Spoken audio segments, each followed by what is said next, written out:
1절부터 20절. 네. 자, 우리 한 절씩 교독하겠습니다. 야곱이 거기서 밤을 지내고 그 소유 중에서 형 에서를 위하여 예물을 택하니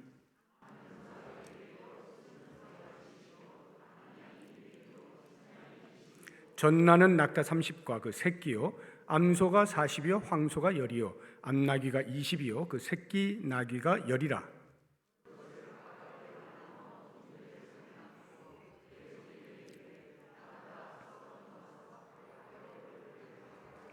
그가 또 앞선 자에게 명령하여 이르되 내 형 에서가 너를 만나 묻기를 내가 누구의 사람이며 어디로 가느냐, 내 앞에 것은 누구의 것이냐 하거든.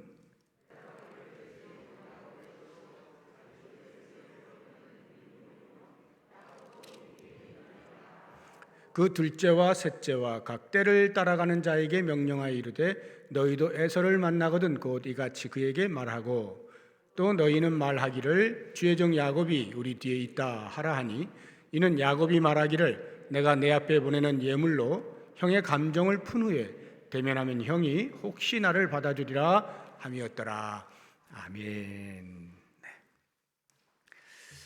야곱의 귀향 여정을 보시게 되면 전혀 예상치 못하게 잠시 머물고자 하고 갔던 외삼촌 라반의 집 바다나람 하란에 있는 그 집에서 장장 20년을 이제 보내게 되죠.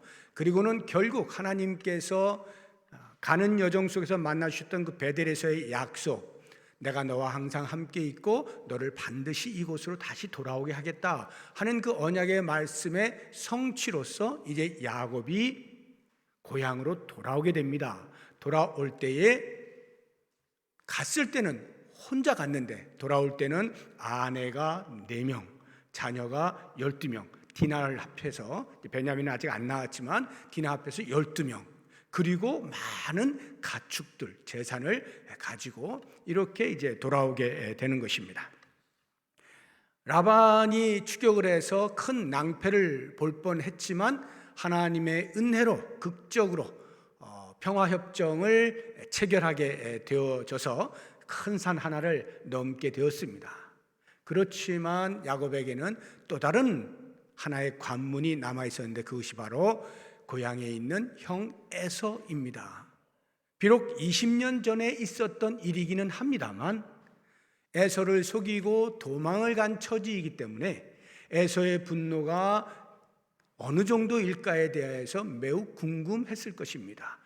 야곱을 죽이고자 하는 그 일로 인하여 도망간 것이기 때문에 20년이면 어느 정도 누그러지기는 했겠지만 혹시 모르는 그러한 난감한 상태 또는 넘기 어려운 관문이 하나 남아 있는 거죠. 그래서 야곱이 원래 머리가 좋잖아요. 모사가이기 때문에 먼저 사절단을 보내봅니다.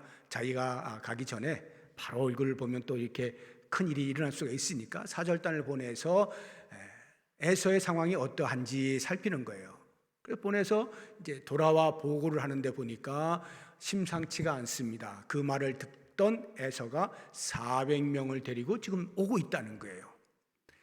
물론 이것은 환영의 의미에서 400명의 환영 인파를 데리고 나온다는 말은 절대 아닙니다. 왜냐하면 야곱이 그런 뉘앙스라면 두려워할 이유가 없었겠죠. 그러나 야곱은 굉장히 두려워하거든요. 그 이야기는 에서 혼자가 아니라 이제는 400명까지 합세해서 나를 죽이려 하는구나 하는 이러한 공포심을 얻을 만큼 그러한 상황이라는 것을 우리가 금방 알 수가 있습니다.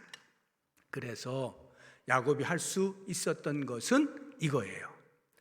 9절에서 12절 보겠습니다. 우리가 오늘 읽지는 않았는데요. 9절에서 12절 말씀을 보게 되면 야곱이 기도한 내용이 나오는데 어떻게 기도하는가 같이 한번 읽어볼까요? 야곱이 또 이르되 내 조부 아브라함의 하나님, 내 아버지 이삭의 하나님 여호와여, 주께서 전에 내게 명하시기를 내 고향 내 족속에게로 돌아가라. 내가 내게 은혜를 베풀리라 하셨나이다. 나는 주께서 주의 종에게 베푸신 모든 은총과 모든 진실하심을 조금도 감당할 수 없사오나 내가 내 지팡이만 가지고 이 요단을 건넜더니 지금은 2때나 이루었나이다. 내가 주께 간구하오니 내 형의 손에서 에서의 손에서 나를 건져내시옵소서. 내가 그를 두려워함은 그가 와서 나와 내 처자들을 칠까 겁이 나기 때문이니이다.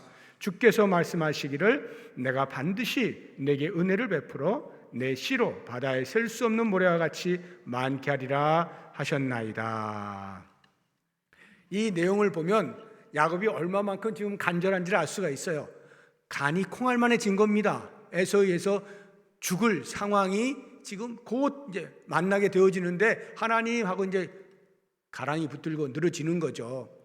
옛날에 이제 베델에서 만나 주셨던 그때에 하나님이 주셨던 언약, 그 약속의 말씀, 그거 붙들고 이제 하나님 이렇게 한다고 하시지 않았습니까? 이러지 않았습니까?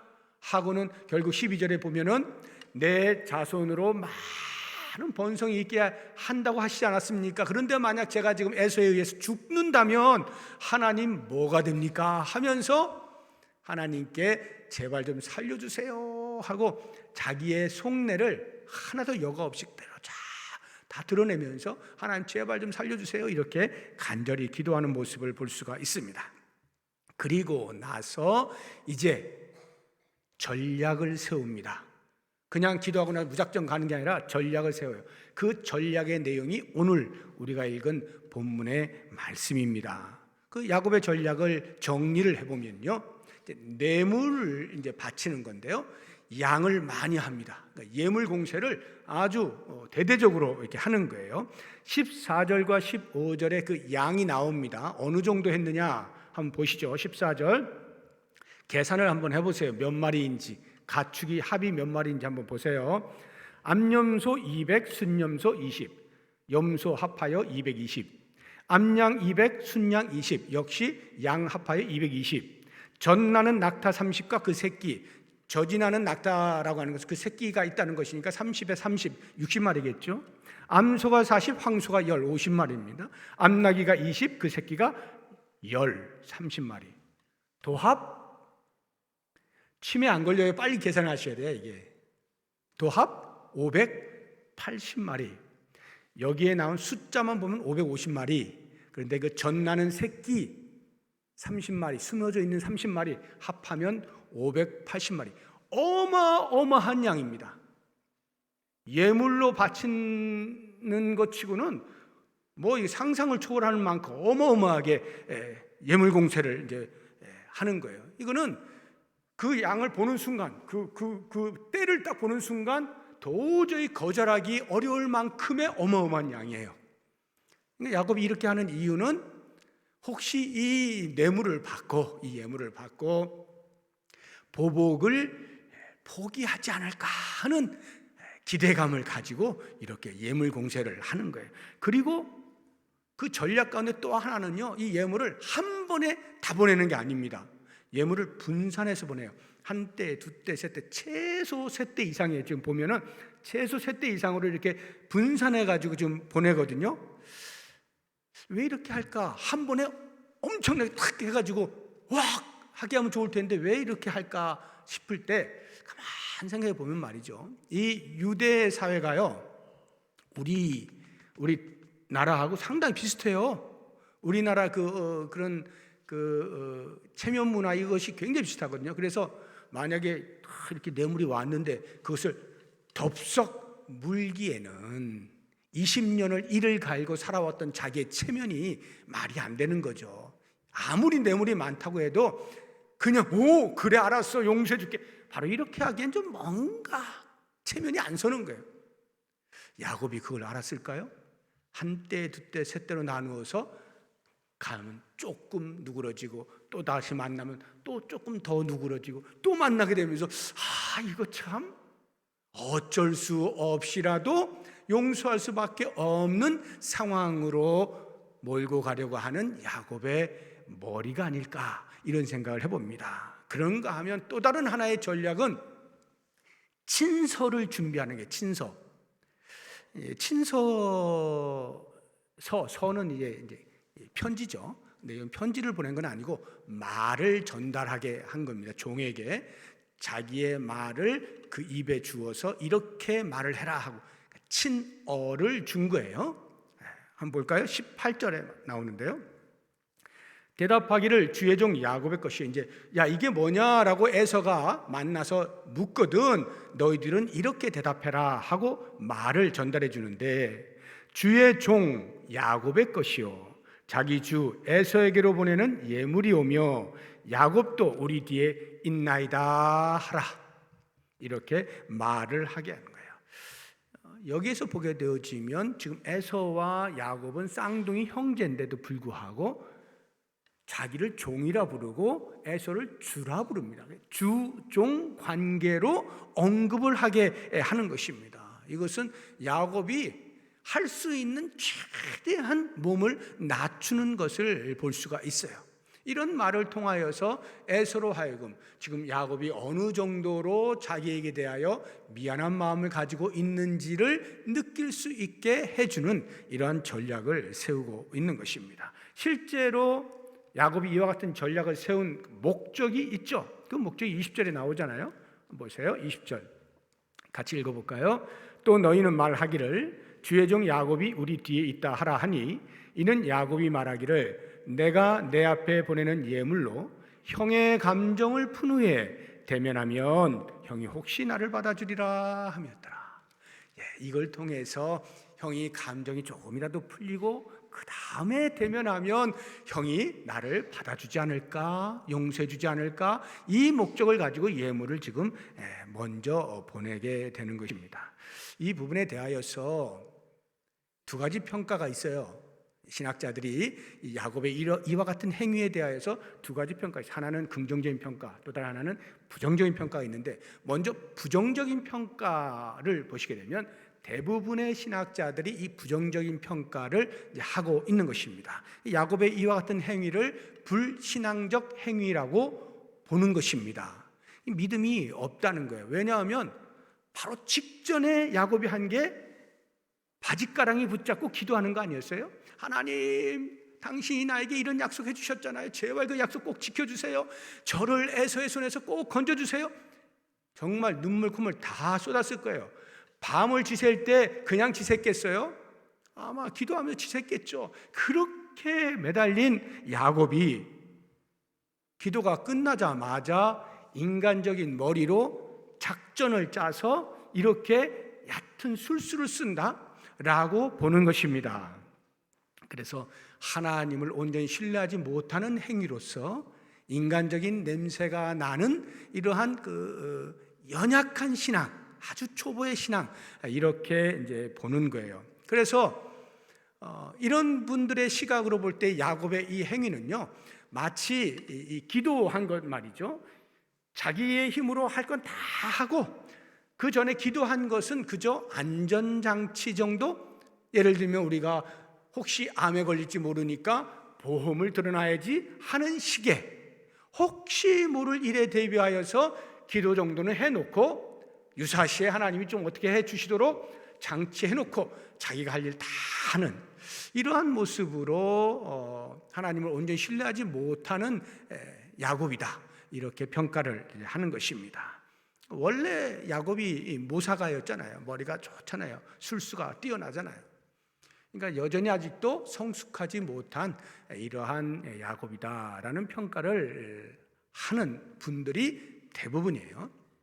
그 와중에 소수의 사람들은 긍정적으로 보기도 합니다. 이 긍정적인 평가의 그 내용은 야곱은 행동하는 신앙인이었다, 이렇게 이제 보는 것입니다. 행동하는 신앙이라고 하는 것은 기도했다고 해서 그 다음부터는 완전히 손 놓고 가만히 있는 게 아니라 이렇게 야곱처럼 자기가 할 수 있는 일은 최선을 다해서 하는 것, 이게 행동하는 신앙인이 아니냐, 이렇게 이제 보는 것입니다.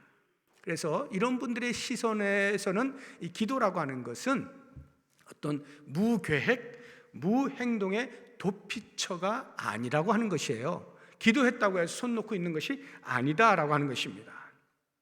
실제로 야곱은 매우 주도 면밀하게 전략을 세우고 구체적으로 세우고 목적을 가지고 그렇게 하나씩 진행해 가는 이런 모습을 보지 않습니까? 그래서 야곱은 참 멋있다, 행동하는 신앙인이다, 내가 감을 먹고 싶어서 하나님 앞에 하나님 감 주세요 하고 감나무 아래에서 기도하는데 기도하고 나서 그냥 엎드려가지고 입만 벌리고 앉아있으면 감이 떨어지냐 이 말이에요. 위에서 좀 털어야지. 터는 수고로 해야 될 거 아니냐.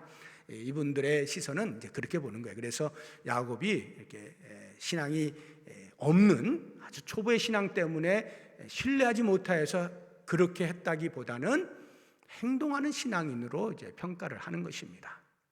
그렇다고 하면 저는 어떻게 볼까요? 저는 둘 다 맞습니다. 제가 왜 이런 말을 하냐면 이거는요 어떻게 보느냐라고 하는 그 관점에서의 평가예요. 즉 내가 무엇을 가치 있는 것으로 여기느냐라고 하는 그 기준 속에서 바라보는 시선에서 평가가 달라진단 말이죠. 하나님을 온전히 신뢰하는 소위 이야기하는 보수적인 신앙을 가지고 있는 사람의 입장에서 볼 때 야곱은 성에 안 찹니다. 이러면 안 되지. 이렇게 인간적으로 말이지. 하나님을 온전히 신뢰하지 못하고 이러면 안 되는 거야. 이렇게 보겠지만 그런 것만 강조하고 행동이 없는 것에 대하여 늘 마음에 불만이 있었던 사람들, 뭔가 신앙인은 행동하면서 신앙인답게 살아야지 라고 하는 그 행동을 강조하는 거기에 가치를 두고 있는 사람이 볼 때는 야곱은 괜찮은 사람인 거예요. 기도도 하고 행동도 하고 하는 이렇게 보여져요. 그래서 어떤 것을 가치 있게 여기느냐라고 하는 그 기준에 따라서 달리 해석할 수 있는 것이기 때문에 저는 양쪽이 다 틀린 것이 아니다 이렇게 보는 것입니다. 제가 왜 이 소개를 하느냐 하면 오늘 본문의 말씀은 그것을 이야기할 수도 있겠지만 대부분의 분들이 이야기하듯이 저는 이 본문이 그 이야기, 그거에 우리가 정신이 팔려가지고 정말 봐야 할 부분을 놓치지는 않나 하는 그 부분을 말씀을 드리려고 하는 거예요. 뭐냐? 이 본문 속에 묻어나오는 야곱의 진심, 야곱의 마음, 그 속내가 무엇이냐? 여기에 우리가 좀 초점을 맞추어서 보자 하는 거예요.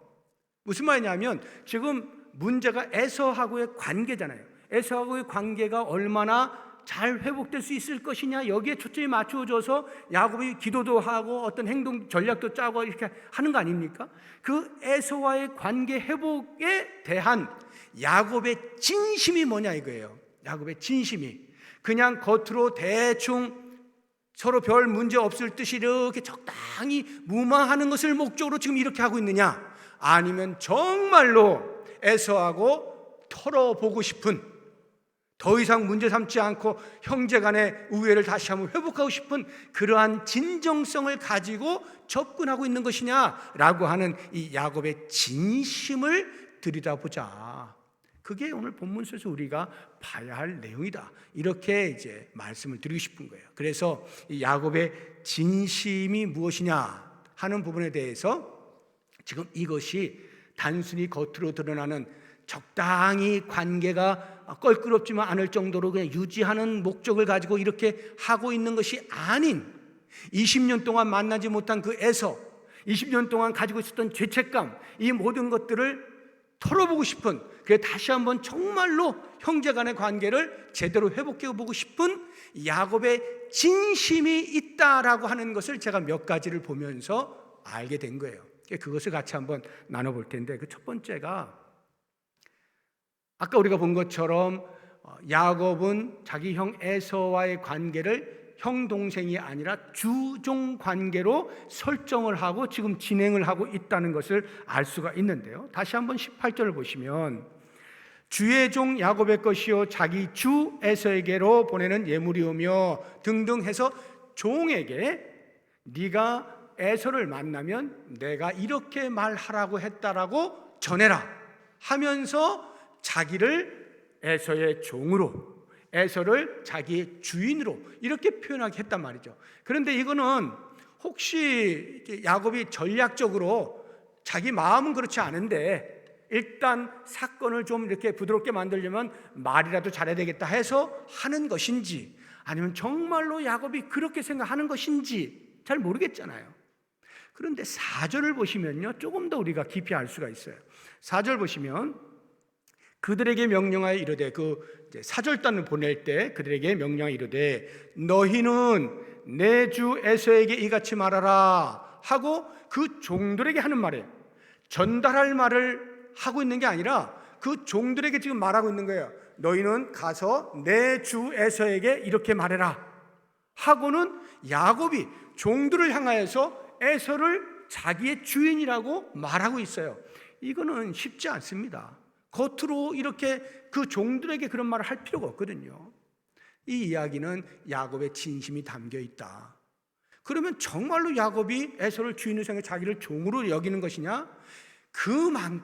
그만큼 저는 당신에게 용서받지 못할 짓을 한 사람입니다 하고는 그 20년 동안의 세월 속에서 깎인 자기의 그 온갖 그 속임수와 술수를 통해 살아왔던 인생이 외삼촌 라반을 통해서 적나라하게 비춰지면서, 야, 이것이 얼마나 상대방을 괴롭게 하는 것인가, 얼마나 힘들게 하는 것인가 하는 것을 뼈저리게 느끼면서 그 형 에서에게 대해 20년 동안 묶여있는 죄책감, 그것으로 인하여서 도저히 나는 형이라고 부르기가 어려워. 마치 누가복음 15장에 나오는 탕자처럼 말이죠. 아버지 집에 돌아가면서도 나는 더 이상 아버지를 부르지 않고 내 주인으로 부르겠다. 나는 그 집의 종으로만 여겨줘도 좋겠다 하는 심정으로 가지 않습니까? 이게 너무 미안한 거예요. 너무 창피한 거고요. 자기가 저지른 그 잘못에 대한 그 어떤 속지 않은 심정으로 그런 표현을 하는 거거든요. 야곱이 에서에 대하여서 이 속지 않은 마음이 진심이라고 하는 것을 이 주종관계 언급을 통해서 우리가 엿볼 수가 있다 하는 것입니다. 그런가 하면 또 다른 힌트는 20절을 보시게 되면요, 20절에 또 너희는 말하기를 주의 종 야곱이 우리 뒤에 있다 하라 하니 이는 야곱이 말하기를 내가 내 앞에 보내는 예물로 형의 감정을 푼 후에 대면하면, 그 다음 형이 혹시 나를 받아주리라. 형이 혹시 나를 받아주리라. 우리 지금 한국말 번역은 형이 혹시 나를 받아주리라, 용납하리라 이렇게 이해하도록 번역을 해놓았습니다만, 원어적으로 직역을 하게 되면요, 형이 내 얼굴을 들어주리라 이런 말이에요. 형이 내 얼굴을 들어줄 것이다. 이게 무슨 말이죠? 야곱이 지금 형을 만나러 에서를 만나러 가는데 고개를 들고 갈 수가 없는 거예요. 고개를 숙이고 가는 겁니다. 고개를 숙이고. 이 이야기는 야곱이 스스로 나는 형 앞에서 얼굴을 들 수 없는 죄인이요를 시인하고 있는 거예요. 그래서 내가 관계 회복을 위해서 할 수 있는 최선을 다하고 기도도 하고 이렇게 예물을 통해서 형의 마음을 좀 환심을 사고 할 수 있는 건 다 하고 마지막 처분은 형에게 맡긴다 이 말이죠. 마지막 처분은 용납을 해줄 것인지 용서를 해줄 것인지 그것은 형에게 맡긴다. 혹시 형이 내 얼굴을 들어주지 않을까? 이 심정을 가지고 그 많은 예물들을 보내고 있는 거예요. 그러니까 형하고의 관계 개선, 관계 회복은 야곱의 진심이라고 하는 것을 우리가 알 수가 있는 것입니다. 그 다음 또 하나 야곱의 진심을 엿볼 수 있는 부분은 이제 오늘 본문 속에는 있지 아니한데 야곱의 이 상황 속에서의 전체를 보게 되어지면 하나의 힌트가 또 있어요. 그것은 이제 에서와 야곱이 이제 극적으로 만나게 됩니다. 만났을 때의 그 상황을 보시게 되면 금방 이것이 야곱의 진심이었구나 하는 것을 깨닫게 되는데요. 33장 4절 한번 보세요. 33장 4절을 보면 이제 만났습니다. 만났어요. 둘이 어떻게 하는가 같이 읽어봅니다. 에서가 달려와서 그를 맞이하여 안고 목을 어긋맞추어 그와 입맞추고 서로 우니라. 이 장면 한번 이렇게 상상을 해보세요. 어떤 장면이에요? 20년 동안 못 만났어요. 그리고 서로 양쪽에서 한 사람은 죄책감에 끙끙거리고 있고 한 사람은 이를 부득부득 갈고 있고, 그런 상황에서 이제 드디어 원수를 외나무다리에서 만나는 상황이에요.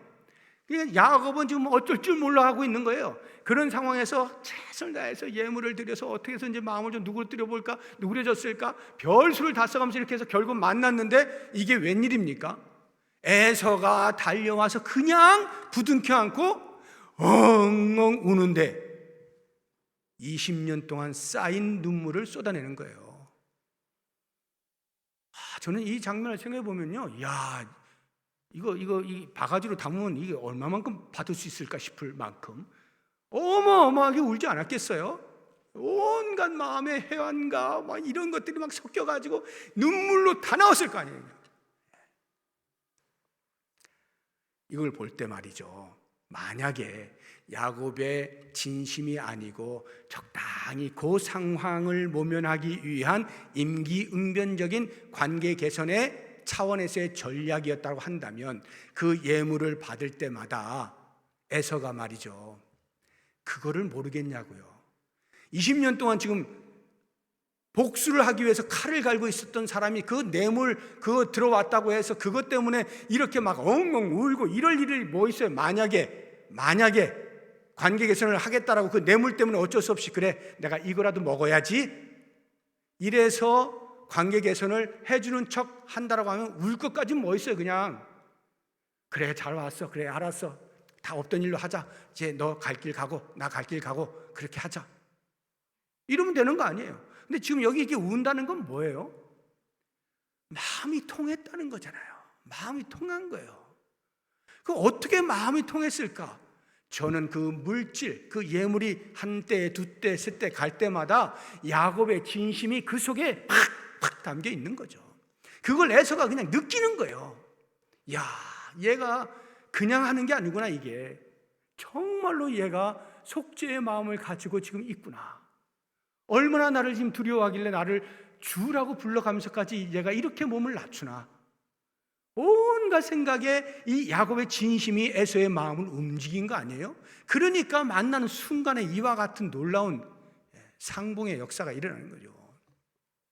그래서 이런 것들을 보게 되어질 때에 에서와의 관계 회복에 대한 야곱의 마음은 진심이다 하는 것을 알 수가 있어요. 저는 이제 오늘 말씀을 정리를 하면서 야곱의 믿음의 수준이 어떠하냐, 물론 제가 보아도 아직은 완전히 영그른 상태는 아닌 것 같습니다. 완전히 영그른 것 같지는 않아요. 여전히 그 모사가적인 냄새가 나긴 나요. 그럴지라도 야곱이 아직도 저 믿음의 초보에 있어 이렇게까지 박하게 평가할 일은 아닌 것 같습니다. 나름대로 야곱이 20년 동안 상당히 성숙해졌어요. 처음과는 완전히 다릅니다. 상당히 성숙해졌어요. 그러면서도 그가 한편으로 하나님을 의지하면서도 물론 에서를 보게 되어질 그 두려운 마음이 그걸 극복할 만큼의 믿음의 수준은 아니었기 때문에 나름대로 자기가 준비할 것을 다 준비를 한 이런 모습을 봅니다. 그러니까 이 마음속에는 두려움이라고 하는 것은요, 하나님께 대한 확신의 부족에서 주로 오게 돼 있거든요. 근데 이것이 항상 믿음이 부족하면 무조건 두려움이 확 찾아오고 하는 게 아니라 믿음이 있어도 때로는 순간적으로 두려움이 올 수 있거든요. 눈앞에 당장 보이잖아요, 칼이. 그럴 때는 두려움이 엄습할 수가 있어요. 그러면서 잠깐 인간적인 어떻게 되지? 생각할 수 있거든요. 그래서 너무 믿음 없는 모습으로 이렇게 몰아세우는 것은 바른 해석 같지가 않고요. 나름대로도 그 수준에서 최선을 다하고 있다, 이렇게 이제 보여지고, 정말 우리가 이 본문에서 보려고 하는 것은 이미 말씀드린 것처럼 에서와의 관계 회복에 있어서의 야곱의 마음이 무엇이냐, 임기응변적으로 잠깐 넘어가려고 하는 모면용이냐 아니면 진심이냐, 이 부분을 보자고요. 왜 이게 중요하냐면 이게 진심이라고 하는 것이 우리가 보여졌을 때에 그렇구나, 관계의 개선이나 회복이라고 하는 것은 이렇게 하는 것이구나 하는 것을 알게 되는 것입니다. 그래서 지금 만약에 여러분 가운데에서 나와 누군가가 관계가 좀 껄끄러운 그런 사람이 있다라고 여겨진다면 나는 그 사람과의 관계 개선, 관계 회복을 위하여 정말 바라고 있느냐 하는 생각 한번 해보시고, 그걸 바라고 있는가 생각해 보시고, 만약 바란다고 하면 어떻게 하는지에 대한 노력을 하고 있느냐 하는 부분을 우리가 들여다보자라고 하는 것입니다. 방법은요, 꼭 야곱처럼 이렇게 물질 공세, 제가 이 말씀을 드리는 게 아니에요. 믿음의 수준에 따라 방법은 다양할 수 있어요. 자기의 사정과 형편과 상황에 따라서 어떠한 관계로 이렇게 실타래가 얽혔는지에 따라서 푸는 방법은 다양할 수 있어요. 중요한 건 진심이 있느냐 이 말이에요. 내 속에 관계의 개선에 대한 진심이 있느냐. 만약에 그렇게 하고자 한다면 진심으로 하라 이 말이에요. 진심으로 다가서라 이 말이에요. 그러면 진심은 통하게 돼 있어요. 통하게 돼 있어요. 진심은 통합니다. 그렇게 해서 관계가 회복이 되어졌을 때 우리는 드디어 한 공동체 안에서 한 예수님, 한 성령님을 모시고 있는 형제 자매인 가족으로서의 본분을 다하는 거예요. 부끄럽지 않은 것이죠. 비록 갈등은 있을 수 있고 충돌은 있을 수 있고 좀 이렇게 껄끄러운 그런 상태가 있을 수 있다 하더라도 그것을 극복해내는 방편에 있어서의 진심으로 다가서서 해결하고 이것이 쌓이고 쌓여서 우리는 하나님 나라에 점점 더 가까이 가는 성숙한 모습으로 다가서게 되는 거죠. 원하기는 우리 모든 성도님들이 이와 같이 여러분의 가정 안에서든지 아니면 공동체 안에서 아니면 좀 더 크게 이 사회 공동체 안에서든지 이런 관계의 회복이나 개선이 필요하다라고 여겨질 때 오늘 본문의 말씀을 잘 묵상하시면서 진심이 통한다는 이 진리를 꼭 붙잡고 그렇게 한번 노력하시고 좋은 관계로 회복되어질 수 있는 우리 모든 삶이 될 수 있기를 주의 이름으로 축복합니다. 기도하겠습니다.